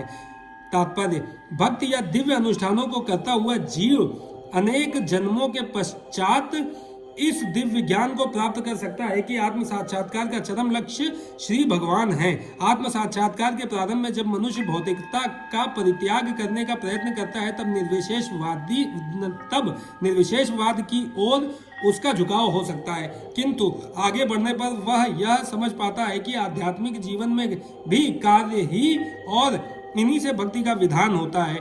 इसकी अनुभूति होने पर वह भगवान के प्रति आसक्त हो जाता है और उनकी शरण ग्रहण कर लेता है। इस अवसर पर वह समझ सकता है कि श्री कृष्ण की कृपा ही सर्वस्व है, वे ही सब कारणों के कारण हैं और यह जगत उनसे स्वतंत्र नहीं है। वह इस भौतिक जगत को आध्यात्मिक विविधताओं का विकृत प्रतिबिंब मानता है और अनुभव करता है कि प्रत्येक वस्तु का परमेश्वर कृष्ण से संबंध है। इस प्रकार वह प्रत्येक वस्तु को वासुदेव श्री कृष्ण से संबंधित समझता है। इस प्रकार का वासुदेवमयी व्यापक दृष्टि होने पर भगवान कृष्ण को परम लक्ष्य मानकर शरणागति प्राप्त होती है। ऐसे शरणागत महात्मा दुर्लभ हैं। इस श्लोक की सुंदर व्याख्या श्वेताश्वर उपनिषद में मिलती है।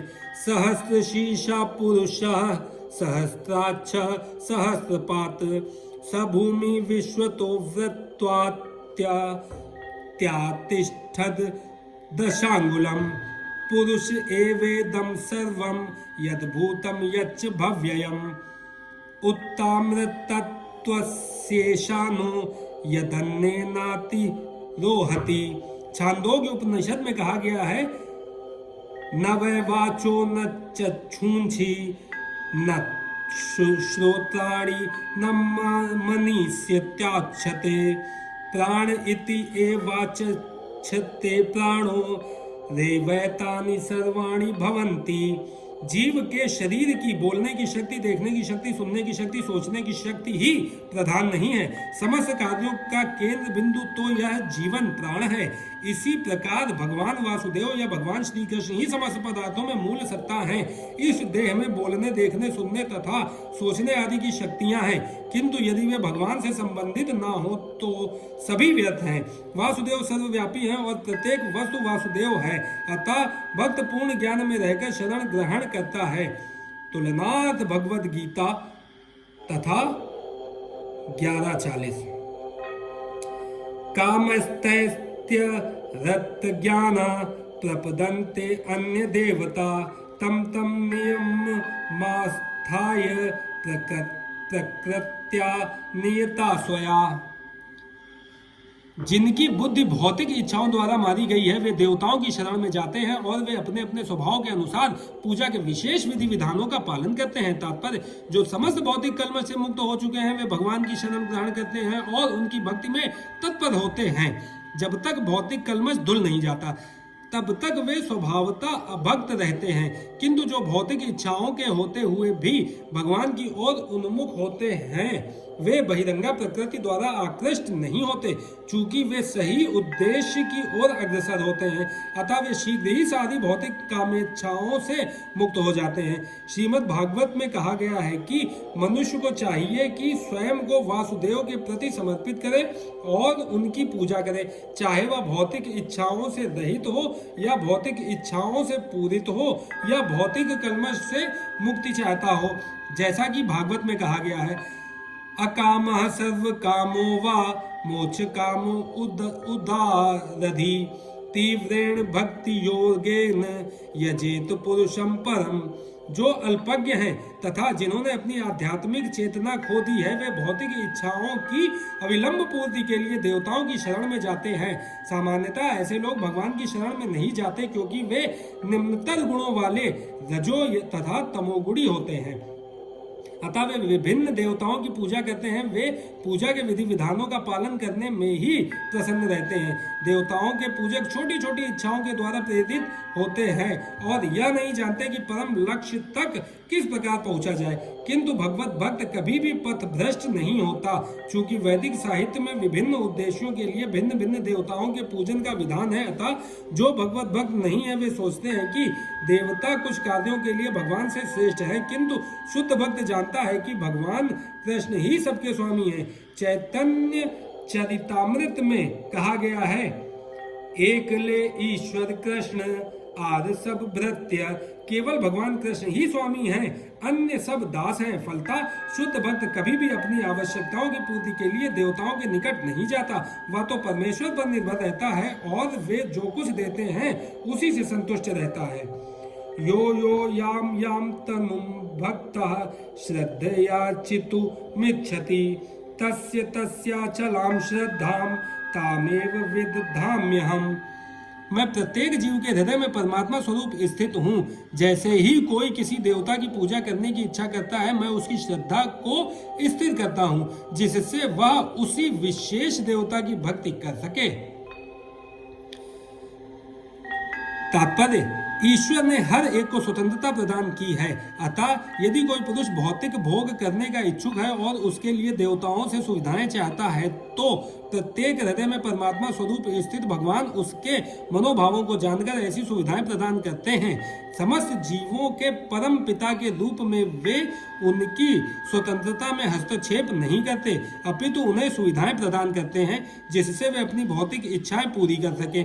कुछ लोग यह प्रश्न कर सकते हैं कि सर्वशक्तिमान ईश्वर जीवों को ऐसी सुविधाएं प्रदान करके उन्हें माया के पास में गिरने ही क्यों देते हैं। इसका उत्तर यह है कि यदि परमेश्वर उन्हें ऐसी सुविधाएं प्रदान ना करें तो फिर स्वतंत्रता का कोई अर्थ नहीं रह जाता, अतः वे सबों को पूर्ण स्वतंत्रता प्रदान करते हैं चाहे कोई कुछ करे। किंतु उनका अंतिम उपदेश हमें भगवत गीता में प्राप्त होता है। मनुष्य को चाहिए कि अन्य सारे कार्यों को त्याग कर उनकी शरण में आए, इससे मनुष्य सुखी रहेगा। जीवात्मा तथा देवता दोनों ही परमेश्वर की इच्छा के अधीन है, अतः जीवात्मा ना तो स्वेच्छा से किसी देवता की पूजा कर सकता है, ना ही देवता परमेश्वर की इच्छा के विरुद्ध कोई वर दे सकते हैं। जैसा कि कहावत है, ईश्वर की इच्छा के बिना एक पत्ता भी नहीं हिलता। सामान्यतः जो लोग इस संसार में पीड़ित हैं वे देवताओं के पास जाते हैं, क्योंकि वेदों में ऐसा करने का उपदेश है कि अमुक अमुक इच्छाओं वाले को अमुक अमुक देवताओं की शरण में जाना चाहिए। उदाहरणार्थ, एक रोगी को सूर्य देव की पूजा करने का आदेश है। इसी प्रकार विद्या का इच्छुक सरस्वती की पूजा कर सकता है और सुंदर पत्नी चाहने वाला व्यक्ति शिव जी की पत्नी देवी उमा की पूजा कर सकता है। इस प्रकार शास्त्रों में विभिन्न देवताओं के पूजन की विधियां बताई गई हैं। चूंकि प्रत्येक जीव विशेष सुविधा चाहता है तथा भगवान उसे विशेष देवता से उस वर को प्राप्त करने की प्रबल इच्छा की प्रेरणा देते हैं और उसे वर प्राप्त हो जाता है। किसी विशेष देवता के पूजन की विधि भी भगवान द्वारा ही नियोजित की जाती है। जीवों में वह प्रेरणा देवता नहीं दे सकते, किंतु भगवान परमात्मा है जो समस्त जीवों के हृदय में उपस्थित रहते हैं। अतः कृष्ण मनुष्य को किसी देवता के पूजन की प्रेरणा प्रदान करते हैं। सारे देवता परमेश्वर के विराट शरीर के विभिन्न अंग स्वरूप हैं, अतः वे स्वतंत्र नहीं होते। वैदिक साहित्य में कथन है, परमात्मा रूप में भगवान देवता के हृदय में भी स्थित रहते हैं, अतः वे देवता के माध्यम से जीव की इच्छा को पूरा करने की व्यवस्था करते हैं। किंतु जीव तथा देवता दोनों ही परमात्मा की इच्छा पर आश्रित हैं, वे स्वतंत्र नहीं हैं। सातया श्रद्धया युक्तस्य राधन्यमीहते लभते च ततः कामान मयैव विहितानि तान्।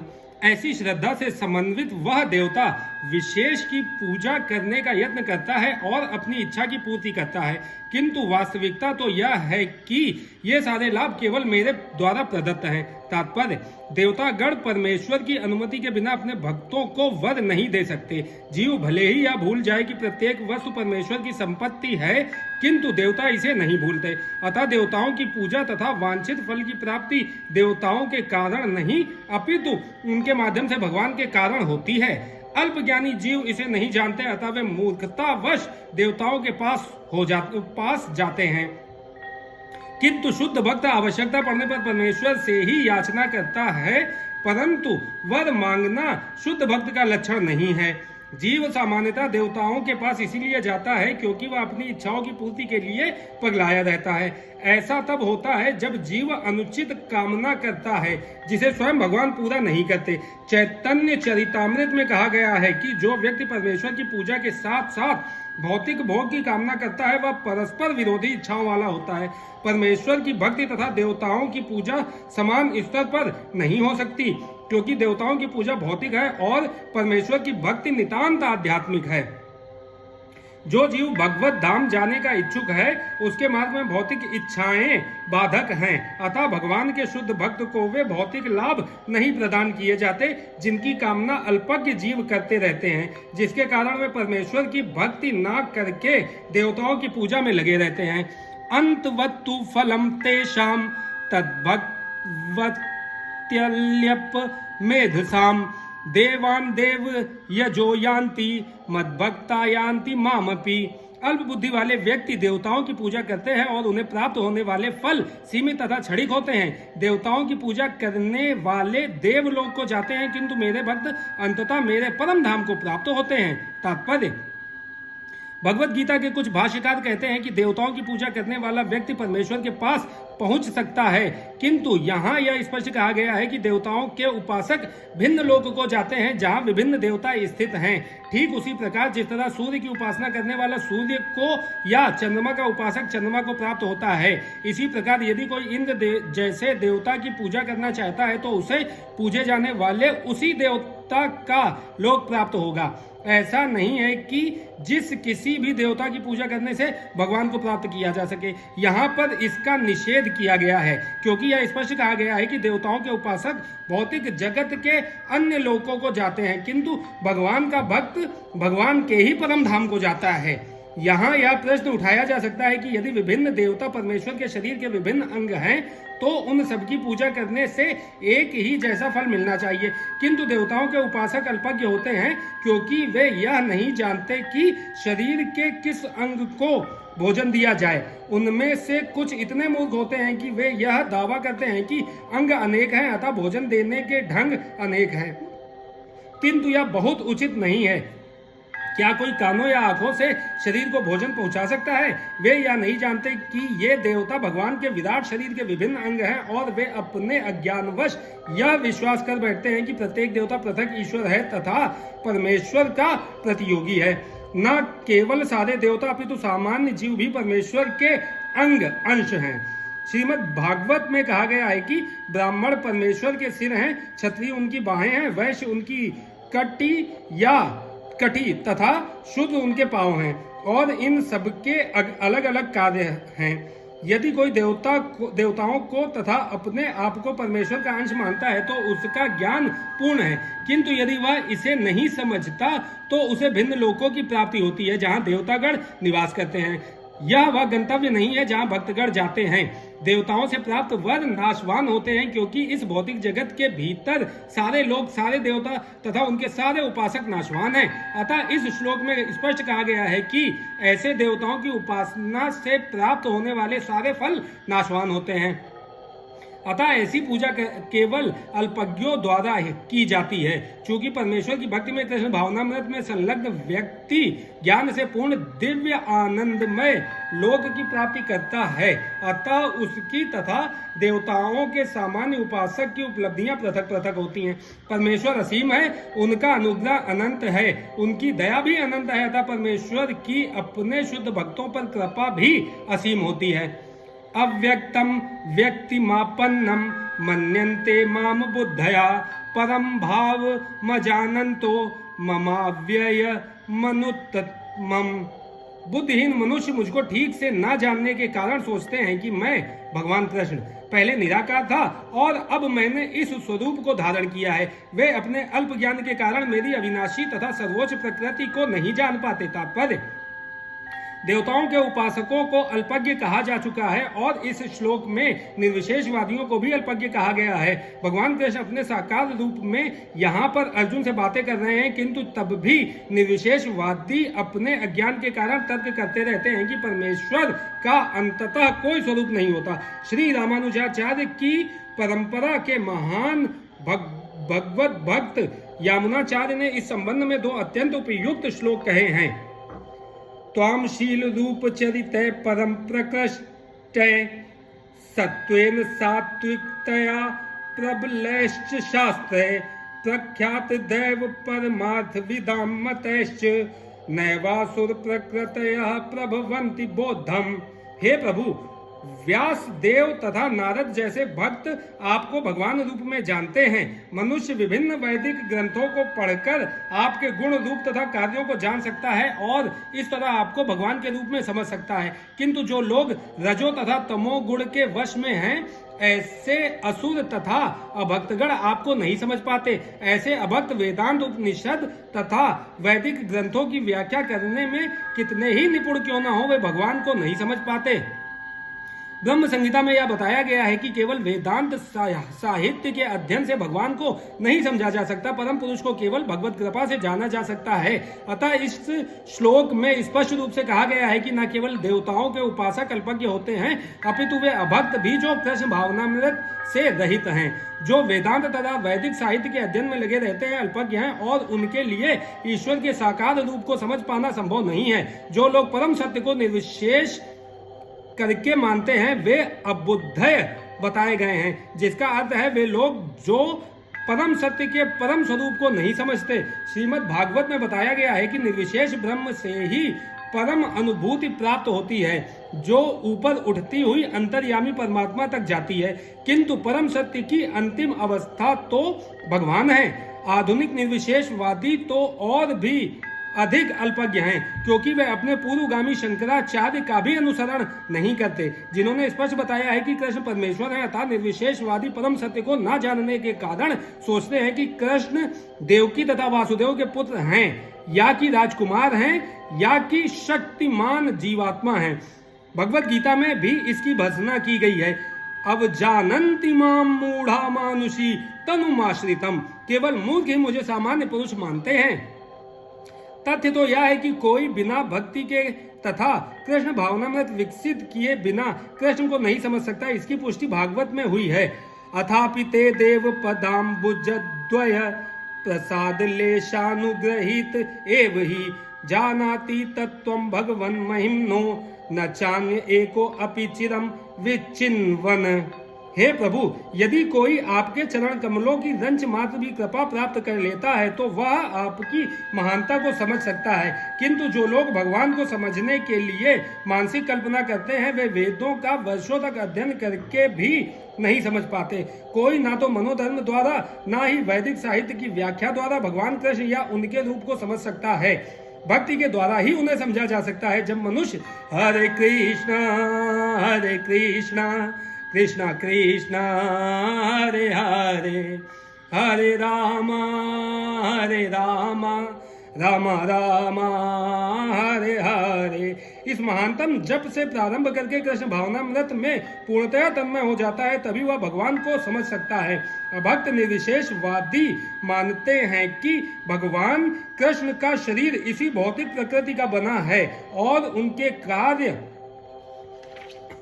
उनका रूप इत्यादि सभी माया है। ये निर्विशेषवादी मायावादी कहलाते हैं। ये परम सत्य को नहीं जानते। 20वें श्लोक में स्पष्ट है कौमस्तैर्य ज्ञाना प्रपदन्ते अन्य देवता। जो लोग कामेच्छाओं से अंधे हैं वे अन्य देवताओं की शरण में जाते हैं। यह स्वीकार किया गया है कि भगवान के अतिरिक्त अन्य देवता भी हैं जिनके अपने अपने लोक हैं और भगवान का भी अपना लोक है। जैसा कि 23वें श्लोक में कहा गया है, देवान देव यजो यान्ति भद्वत भक्ता यान्ति मामपि।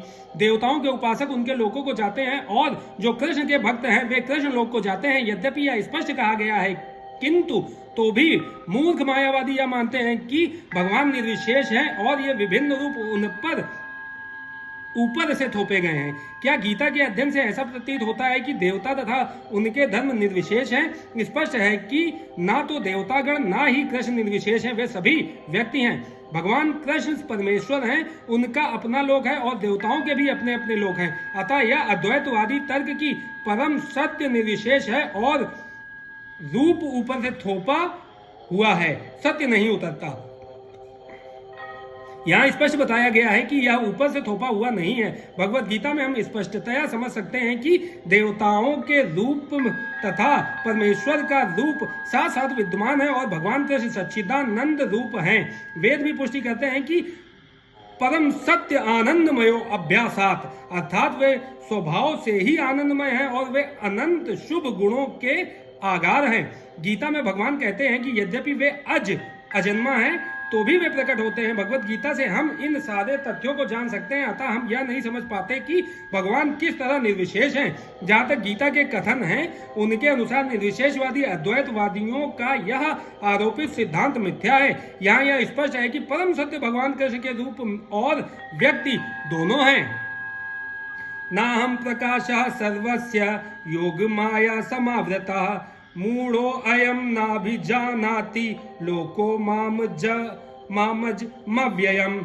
मैं मूर्खों तथा अल्पज्ञों के लिए कभी भी प्रकट नहीं हूँ, उनके लिए तो मैं अपनी अंतरंगा शक्ति द्वारा आच्छादित रहता हूँ। अतः वे यह नहीं जान पाते कि मैं अजन्मा तथा अविनाशी हूँ। तात्पर्य यह तर्क दिया जा सकता है कि जब कृष्ण इस पृथ्वी पर विद्यमान थे और सबों के लिए दृश्य थे तो अब वे सबों के समक्ष क्यों नहीं प्रकट होते, किंतु वास्तव में वे हर एक के समक्ष प्रकट नहीं थे। जब कृष्ण विद्यमान थे तो उन्हें भगवान रूप में समझने वाले व्यक्ति थोड़े ही थे। जब कुरु सभा में शिशुपाल ने कृष्ण के सभाध्यक्ष चुने जाने का विरोध किया तो भीष्म ने कृष्ण के नाम का समर्थन किया और उन्हें परमेश्वर घोषित किया। इसी प्रकार पांडव तथा कुछ अन्य लोग उन्हें परमेश्वर के रूप में जानते थे, किंतु सभी ऐसे नहीं थे। अभक्तों तथा सामान्य व्यक्ति के लिए वे प्रकट नहीं थे। इसीलिए भगवत गीता में कृष्ण कहते हैं कि उनके विशुद्ध भक्तों के अतिरिक्त अन्य सारे लोग उन्हें अपनी तरह समझते हैं। वे अपने भक्तों के समक्ष ही आनंद के आगार के रूप में प्रकट होते थे, किंतु अन्यों के लिए, अल्पज्ञ अभक्तों के लिए वे अपनी अंतरंगा शक्ति से आच्छादित रहते थे। श्रीमद् भागवत में कुंती ने अपनी प्रार्थना में कहा है कि भगवान योग माया के आवरण से आवृत हैं, अतः सामान्य लोग उन्हें समझ नहीं पाते। ईशोपनिषद में भी इस योग माया आवरण की पुष्टि हुई है, जिसमें भक्त प्रार्थना करता है, हिरण्यमयेन पात्रेण सत्यस्यापि तिम मुखम तत्वं पूषन्न पावरणु सत्य धर्माय दृष्टिये हे भगवान, आप समग्र ब्रह्मांड के पालक हैं और आपकी भक्ति सर्वोच्च धर्म है, अतः मेरी प्रार्थना है कि आप मेरा भी पालन करें। आपका दिव्य रूप योग माया से आवृत है, ब्रह्म ज्योति आपकी अंतरंगा शक्ति का आवरण है। कृपया इस तेज को हटा लें, क्योंकि यह आपके सच्चिदानंद विग्रह के दर्शन में बाधक है। भगवान अपने दिव्य सच्चिदानंद रूप में ब्रह्म ज्योति की अंतरंगा शक्ति से आवृत है, जिसके फलस्वरूप अल्पज्ञानी निर्विशेषवादी परमेश्वर को नहीं देख पाते। श्रीमद् भागवत में भी ब्रह्मा द्वारा की गई यह स्तुति है। हे भगवान, हे परमात्मा, हे समस्त रहस्यों के स्वामी, संसार में ऐसा कौन है जो आपकी शक्ति तथा लीलाओं का अनुमान लगा सके। आप सदैव अपनी अंतरंगा शक्ति का विस्तार करते रहते हैं, अतः कोई भी आपको नहीं समझ सकता। विज्ञानी तथा विद्वान भले ही भौतिक जगत की परमाणु संरचना का या कि विभिन्न ग्रहों का अन्वेषण कर लें, किंतु अपने समक्ष आपके विद्यमान होते हुए भी वे आपकी शक्ति की गणना करने में असमर्थ हैं। भगवान कृष्ण न केवल अजन्मा हैं, अपितु अव्यय भी हैं। वे सच्चिदानंद रूप हैं और उनकी शक्तियां अव्यय हैं। वेदाहम समतीतानि वर्तमानानि चार्जुन, भविष्याणि च भूतानि माम तु वेद न कश्चन। हे अर्जुन, श्री भगवान होने के नाते मैं जो कुछ भूतकाल में घटित हो चुका है, जो वर्तमान में घटित हो रहा है और जो आगे होने वाला है, वह सब कुछ जानता हूँ। मैं समस्त जीवों को भी जानता हूँ, किंतु मुझे कोई नहीं जानता। तात्पर्य, यहाँ पर सकारता तथा निकारता का स्पष्ट उल्लेख है। यदि भगवान कृष्ण का स्वरूप माया होता, जैसा कि मायावादी मानते हैं, तो उन्हें भी जीवात्मा की भांति अपना शरीर बदलना पड़ता और विगत जीवन के विषय में सब कुछ विस्मरण हो जाता। कोई भी भौतिक देहधारी अपने विगत जीवन की स्मृति बनाए नहीं रख पाता, ना ही वह भावी जीवन के विषय में या वर्तमान जीवन की उपलब्धि के विषय में भविष्यवाणी कर सकता है। अतः वह यह नहीं जानता कि भूत, वर्तमान तथा भविष्य में क्या घट रहा है। भौतिक कलमश से मुक्त हुए बिना वह ऐसा नहीं कर सकता। सामान्य मनुष्यों से भिन्न भगवान कृष्ण स्पष्ट कहते हैं कि वे यह भली भांति जानते हैं कि भूतकाल में क्या घटा, वर्तमान में क्या हो रहा है और भविष्य में क्या होने वाला है, लेकिन सामान्य मनुष्य ऐसा नहीं जानते। चतुर्थ अध्याय में हम देख चुके हैं कि लाखों वर्ष पूर्व उन्होंने सूर्यदेव विवस्वान को जो उपदेश दिया था, वह उन्हें स्मरण है। कृष्ण प्रत्येक जीव को जानते हैं, क्योंकि वे सबों के हृदय में परमात्मा रूप में स्थित हैं, किंतु अल्पज्ञानी प्रत्येक जीव के हृदय में परमात्मा रूप में स्थित होने तथा श्री भगवान के रूप में उपस्थित रहने पर भी श्री कृष्ण को परम पुरुष के रूप में नहीं जान पाते, भले ही वे निर्विशेष ब्रह्म को क्यों ना समझ लेते हों। निसंदेह श्री कृष्ण का दिव्य शरीर अनश्वर है, वे सूर्य के समान हैं और माया बादल के समान हैं। भौतिक जगत में हम सूर्य को देखते हैं, बादलों को देखते हैं और विभिन्न नक्षत्र तथा ग्रह को देखते हैं। आकाश में बादल इन सबों का अल्पकाल के लिए ढक सकता है, किंतु यह आवरण हमारी दृष्टि तक ही सीमित होता है। सूर्य, चंद्रमा तथा तारे सचमुच ढके नहीं होते। इसी प्रकार माया परमेश्वर को आच्छादित नहीं कर सकती। वे अपनी अंतरंगा शक्ति के कारण अल्पज्ञों को दृश्य नहीं होते। जैसा कि इस अध्याय के तृतीय श्लोक में कहा गया है कि करोड़ों पुरुषों में से कुछ ही सिद्ध बनने का प्रयत्न करते हैं और सहस्त्रों ऐसे सिद्ध पुरुषों में से कोई एक भगवान कृष्ण को समझ पाता है। भले ही कोई निराकार ब्रह्म या अंतर्यामी परमात्मा की अनुभूति के कारण सिद्ध हो ले, किंतु कृष्ण भावनामृत के बिना वह भगवान श्री कृष्ण को समझ नहीं सकता।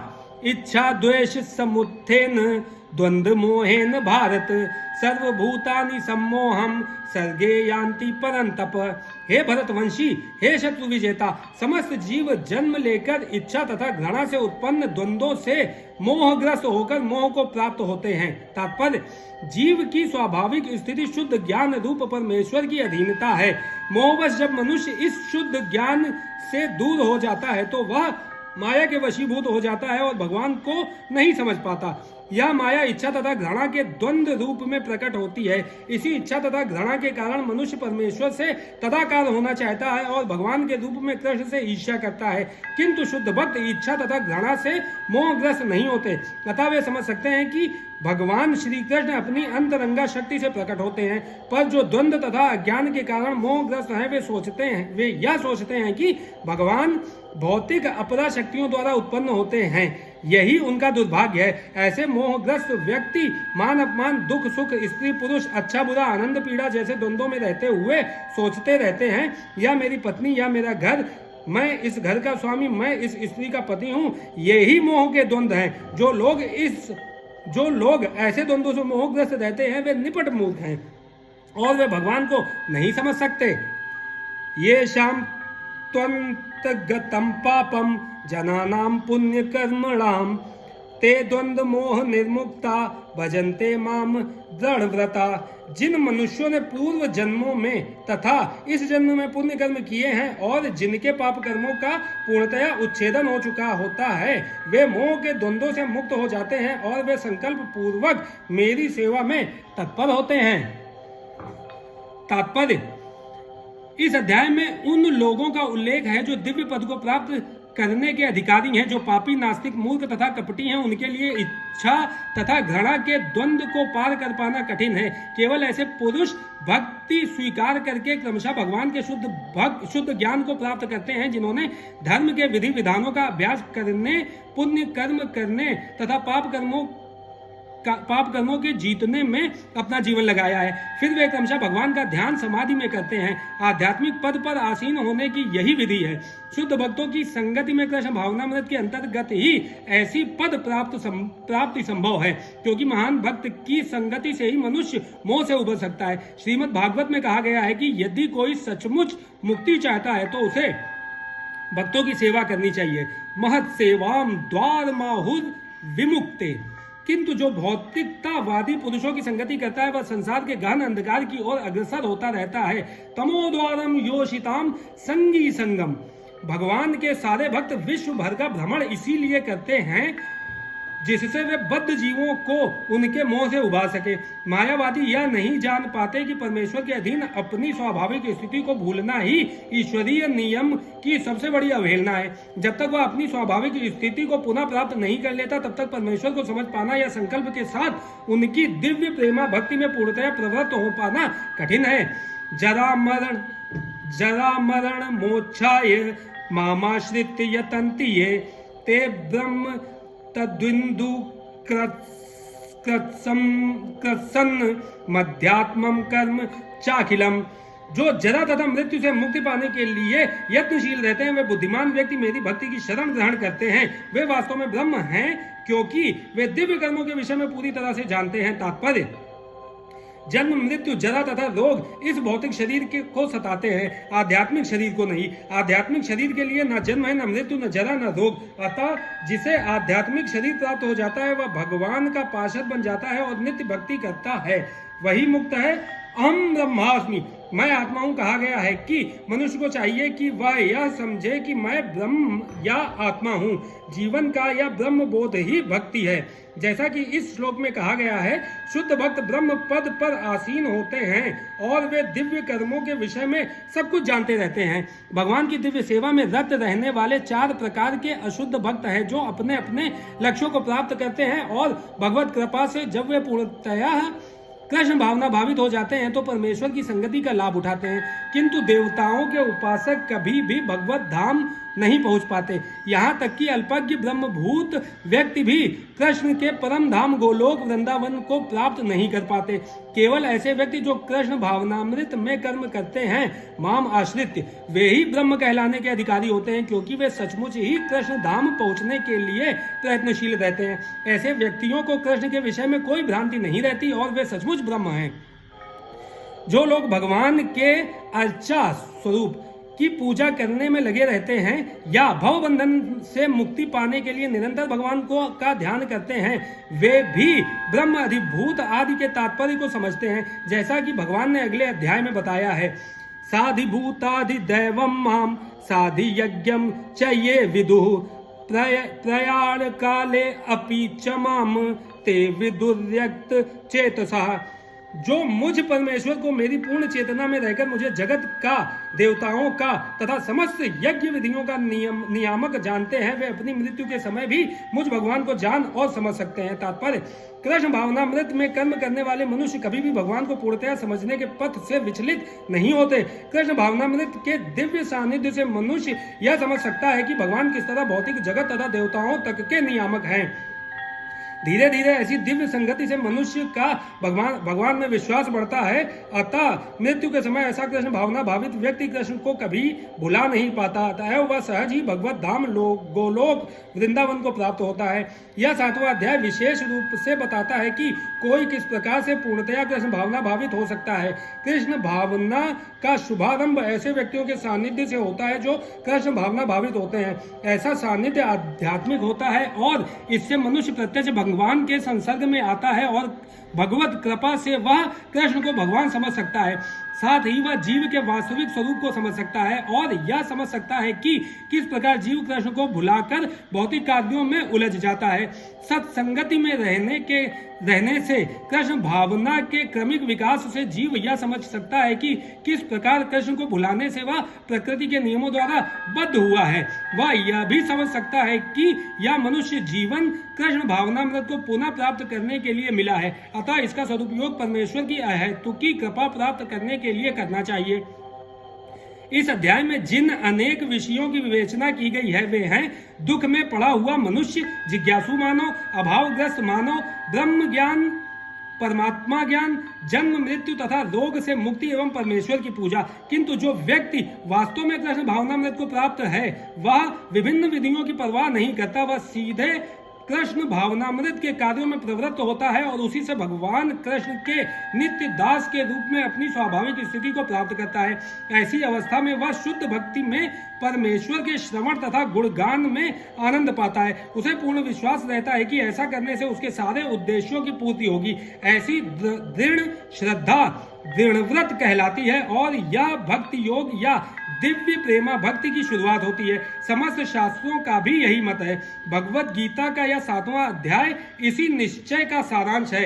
इस प्रकार श्रीमद् भगवत गीता के 7वें अध्याय भगवत ज्ञान का भक्ति वेदांत तात्पर्य पूर्ण हुआ। जय श्री कृष्णा।